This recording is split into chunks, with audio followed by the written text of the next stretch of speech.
మాజీ సీఎం కేసీఆర్ పై బండి సంజయ్ ఫైర్ అయ్యారు. వైన్ షాపులు, బార్లు పెట్టిన గౌడన్ల పొట్టకొట్టారని బండి సంజయ్ ఆరోపించారు. ప్రజాహిత యాత్రలో భాగంగా కరీంనగర్ జిల్లాలో పర్యటిస్తున్న ఆయన గౌడ కులస్తులతో కాసేపు ముచ్చటించారు. అనంతరం కల్లు సేవించి గీత కార్మికుల కష్టాలను అడిగి తెలుసుకున్నారు. కల్లు ఆరోగ్యానికి ఎంతో మంచిదన్నారు. ఆరోగ్య నిపుణులు సైతం ఈ విషయాన్ని వెల్లడించారని సంజయ్ గుర్తు చేశారు. 73 ఏళ్ల వయసు పైబడిన గౌడనలు ఇప్పటికీ కల్లు గీస్తున్నారని ఆవేదన వ్యక్తం చేశారు.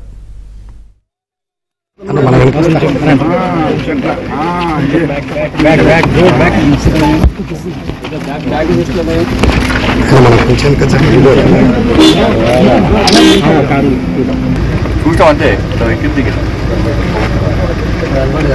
మెట్లెక్కడానికి 10 మెట్లెక్కడానికి దమ్మవుతుంది. డైలీ పొద్దున ఆరోగ్యం మంచిగా ఉంటుంది. ఆరోగ్యం మంచిది. గౌడ్స్ బాగుంటుంది.